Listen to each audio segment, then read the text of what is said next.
On Friday nights in Laredo, Texas, the lights always came on. In the late 1990s, high school football was one of the few things that still brought the entire town together. Edgar Valdez Villarreal was one of dozens of teenagers who believed that field could carry him somewhere else, away from the border, away from the narrow futures that followed it.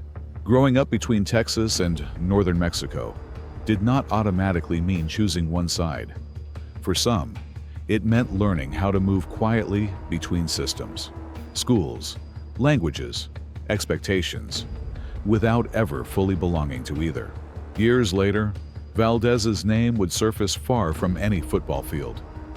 Not in sports pages, but in intelligence reports, court filings, and neighborhoods where people learned that silence was often safer than honesty. He would be known as La Barbie, not as a symbol, but as an operator inside a violent structure that reshaped parts of central and northern Mexico. This is not a story about a dream that failed. It's about how ambition adapts when informal systems reward force faster than patience. If stories like this matter to you, stories about how power actually moves beneath the surface, consider subscribing to Hidden Archives.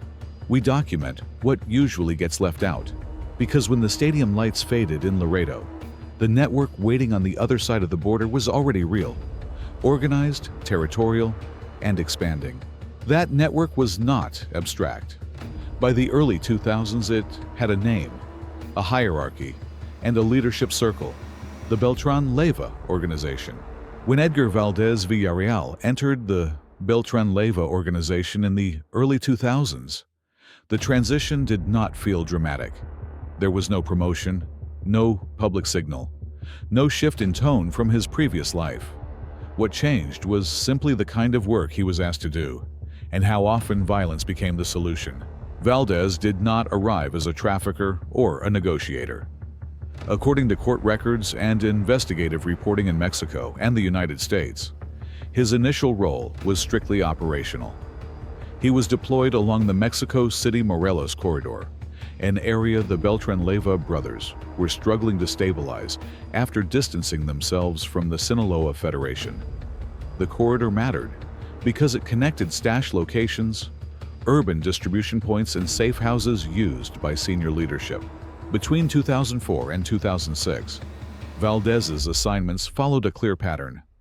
He was tasked with escorting Arturo Beltrán Leyva during movements, securing properties used for storage or meetings, and responding when local groups resisted new arrangements. These responses were not negotiations. In Cuernavaca and nearby municipalities, rival cells that challenged Beltrán Leyva control were dismantled quickly. Federal case files note that in several instances, groups opposing the organization ceased operating within days of first contact. Residents reported sudden disappearances, abandoned houses, and entire crews leaving the area overnight. This efficiency is what elevated Valdez's position. By late 2006, he was no longer just providing protection. He was embedded in Arturo Beltrán Leyva's personal security circle, where decisions were made under pressure and measured by whether fear spread faster than resistance. In 2006 and 2007, Valdez became associated with a new enforcement unit, later identified by Mexican authorities as Los Negros. This was not a nickname created by rivals or the media. Federal investigations describe Los Negros as a structured group responsible for kidnappings, targeted killings, and intimidation campaigns against rivals, defectors, and suspected informants. One documented episode occurred in Acapulco in 2007. A sequence of coordinated murders targeted individuals connected to competing trafficking routes along the Guerrero coast. Bodies were left in visible public locations. Messages found at the scenes explicitly referenced the Beltrán Leyva Organization. The effect was immediate. Local operators aligned themselves with the new power structure or left the city entirely. For civilians, the impact was different. Police reports from that period show a rise in missing persons cases and a sharp drop in businesses operating after dark in affected neighborhoods. Under Valdez's supervision, Violence followed a system.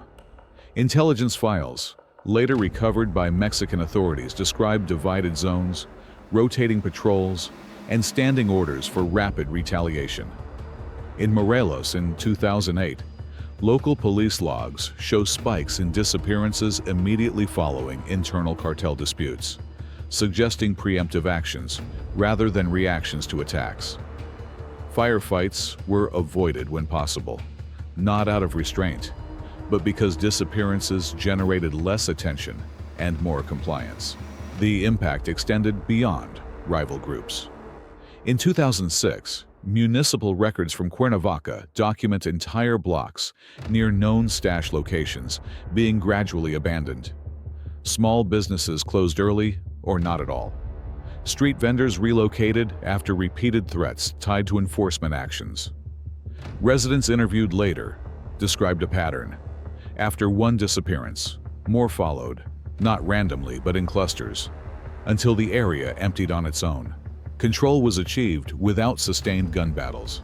The cost was paid quietly by civilians who understood the warning and left. By 2008, that system escalated into open signaling. In municipalities across Morelos and the state of Mexico, bodies were displayed in public spaces with handwritten messages attributed to Los Negros. One incident documented by state prosecutors involved victims hung from an overpass near a key transit route, accompanied by warnings aimed at rival groups and local police. The display drew national media attention and triggered joint patrols between state forces and the military. For federal authorities, it marked a shift. Valdez was no longer just enforcing territory. He was forcing the state to respond. This method did not reduce violence. It concentrated it. Fear spread beyond rivals to ordinary residents, street vendors, and local officials, many of whom either fled or stopped cooperating with authorities altogether. By late 2007, U.S. DEA assessments no longer listed Valdez as a peripheral enforcer. He was categorized as a key operational figure with influence across multiple states. The internal balance collapsed in 2008. In January of that year, Arturo Beltrán Leyva was arrested. Shortly afterward, one of Joaquín El Chapo Guzmán's sons was released from custody. Within the Beltrán Leyva Organization, the sequence was interpreted as betrayal. What followed was not a rhetorical split, but an operational one. In May 2008, Edgar Guzmán López, El Chapo's son, was killed in Culiacán. Responsibility for the killing has been disputed and remains contested in official records. What is not disputed is the effect. The murder marked the start of open warfare between former allies. According to indictments and witness testimony, Valdez was placed at the center of the retaliation campaign. Attacks linked to Beltrán Leyva, interests expanded across Guerrero, Morelos, and Chihuahua. The conflict escalated from targeted enforcement to sustained confrontation. Ciudad Juárez became one of the most violent fronts. Already destabilized by fighting between the Sinaloa Cartel and the Juárez Cartel, the city fractured further when the Beltrán Leyva Organization entered the struggle. Valdez was reportedly responsible for coordinating operations in the region. Instead of establishing control, the result was fragmentation. Alliances shifted rapidly. Violence intensified. Civilian casualties mounted as neighborhoods changed hands repeatedly, sometimes within weeks. Valdez's willingness to operate openly in contested areas increased pressure on rivals, but it also drew sustained attention from Mexican and U.S. authorities. That pressure culminated on December 16, 2009, when Mexican Navy Special Forces located Arturo Beltrán Leyva in a luxury apartment complex in Cuernavaca. After a prolonged operation involving grenades and automatic weapons, Arturo was killed. The organization fractured almost immediately. Without Arturo's authority, no single figure could impose unity. Valdez attempted to position himself as a successor, but consensus never formed. Senior lieutenants resisted his leadership, citing his lack of family ties to the Beltrán Leyva bloodline and arguing that his enforcement-heavy approach had drawn excessive military pressure. Others viewed him as a liability whose visibility endangered remaining operations. Instead of succession, the organization splintered. Groups such as Guerreros Unidos and Los Rojos emerged from the remnants, each claiming territory and settling old scores. Violence increased, not because of expansion, but because discipline disappeared. Valdez's final phase was brief.